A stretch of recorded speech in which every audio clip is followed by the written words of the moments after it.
বিধায়কের সুস্থতার কামনায় পূজা ও যজ্ঞের আয়োজন।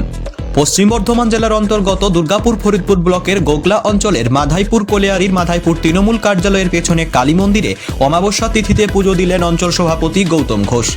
এদিন গৌতম ঘোষ এবং তৃণমূলের সদস্যরা এই পূজা অনুষ্ঠানে উপস্থিত ছিলেন। এদিনের এই পূজা অনুষ্ঠানের পর অঞ্চল সভাপতি গৌতম ঘোষ বলেন, পশ্চিম বর্ধমান জেলা সভাপতি তথা পাণ্ডবেশ্বরের বিধায়ক নরেন্দ্রনাথ চক্রবর্তী বিগত কয়েক মাস আগে সুস্থ হয়ে বাড়ি ফিরে এসেছেন।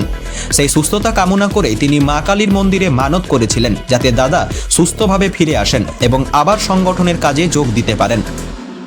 তাই প্রতি অমাবস্যা তিথিতে পুজোর পাশাপাশি যজ্ঞর আয়োজনও করবেন। সেই উপলক্ষে আজকে এই পূজা অর্চনা ও যজ্ঞ করা হলো। আমাদের বাংলার মুখ্যমন্ত্রী মমতা বন্দ্যোপাধ্যায় অনুপ্রেরণায়, সর্বভারতীয় সাধারণ সম্পাদক অভিষেক বন্দ্যোপাধ্যায় অনুপ্রেরণায় আমরা আমাদের যিনি অভিভাবক দলের এবং পশ্চিম বর্ধমান জেলা তৃণমূল কংগ্রেসের সভাপতি তথা পাণ্ডবেশ্বর বিধানসভা বিধায়ক মাননীয় নরেন্দ্রনাথ চক্রবর্তী যখন শরীর অসুস্থ হয়, উনি যখন ব্যাঙ্গালোরে যান অপারেশন করানোর জন্য, হার্টের ওনার অসুস্থ হয়েছিলেন, আমরা যারা তৃণমূল কংগ্রেসের কর্মী আছি সবাই মিলে নেতৃত্ব আমরা এই মা কালীর কাছে প্রার্থনা করেছিলাম এবং যজ্ঞ করেছিলাম অমাবস্যায়, যে দাদা যেন তাড়াতাড়ি সুস্থ হয়ে বাড়ি আসে এবং আবার এলাকায় যেন উনি কাজে আবার মাঠে নেমে যেন কাজ করতে পারেন।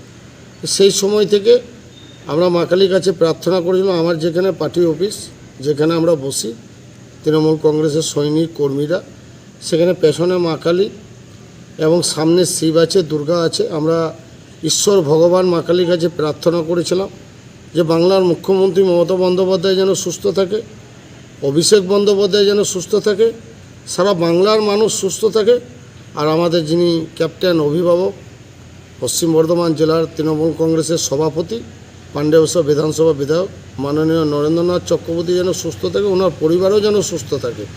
তার সাথে সাথে আমার গোগলা অঞ্চলের যে সকল মানুষজন এখানে বাস করে তারা যেন সুস্থ থাকে। সেই জন্য প্রত্যেক অমাবস্যায় আমরা সকলেই মিলে এই মা কালীর থানে আমরা যজ্ঞর আয়োজন করি, পুজোর আয়োজন করি।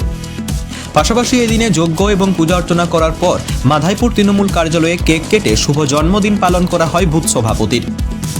আপনারা সাংবাদিকতা করছেন, আমাদের বাংলার মুখ্যমন্ত্রী মমতা বন্দ্যোপাধ্যায় এবং অভিষেক বন্দ্যোপাধ্যায় অনুপ্রেরণায় আর যার নির্দেশ বারবার আমি বলে আসি, যিনি আমাদের ক্যাপ্টেন এবং অভিভাবক পশ্চিম বর্ধমান জেলা তৃণমূল কংগ্রেসের সভাপতি তথা পাণ্ডবেশ্বর বিধানসভা বিধায়ক নরেন্দ্রনাথ চক্রবর্তীর নির্দেশ যে তোমাদের যেমন নিজেদের জন্মদিবস পালন করো এবং আমারও জন্মদিনে তোমরা জন্মদিবস পালন করো। তাই যারা বুথের সভাপতি, যারা দীর্ঘদিন বুথ আগলিয়ে বসে থেকে বুথের যারা পোলিং এজেন্ট এবং মমতা বন্দ্যোপাধ্যায় তৃণমূল কংগ্রেসের যারা সৈনিক, তাদেরও যেন জন্মদিবসটা তুমি পালন করো।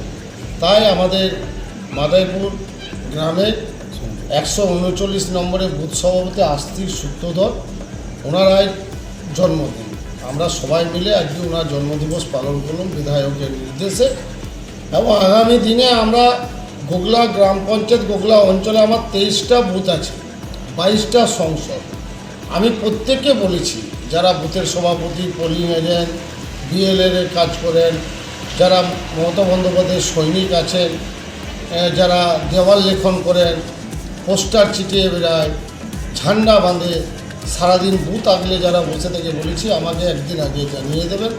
আমি প্রত্যেকটি বুথ সভাপতি, পোলিং এজেন্ট, নেতৃত্ব যারা আছে আমরা তাদের জন্মদিবস পালন করব। কারণ এটা মমতা বন্দ্যোপাধ্যায়ের শিক্ষা, এটা অভিষেক বন্দ্যোপাধ্যায়ের শিক্ষা, আর এটা হচ্ছে আমার ক্যাপ্টেন, আমার অভিভাবক পশ্চিম বর্ধমান জেলা তৃণমূল কংগ্রেসের সভাপতি তথা পাণ্ডবেশ্বর বিধানসভা বিধায়ক নরেন্দ্রনাথ চক্রবর্তী শিক্ষা। আমরা এইভাবে আগামী দিনে সবার জন্য গোগলা অঞ্চলে যারা দায়িত্বে আছে এবং যদি সাধারণ মানুষও যদি বলে আমাকে দাদা আমার জন্মদিবসটা পালন করে দেন, আমি পারছি না, আমি তাকেও সহযোগিতা হাত বাড়িয়ে দেবো আর তারও জন্মদিবস পালন করবো। এটাই হচ্ছে বাংলার সৃষ্টি, বাংলার কৃষ্টি, বাংলার শিক্ষা। এটা মমতা বন্দ্যোপাধ্যায় আমাদেরকে শিক্ষা দিয়েছে। Bureau report activist Bangla Gogla.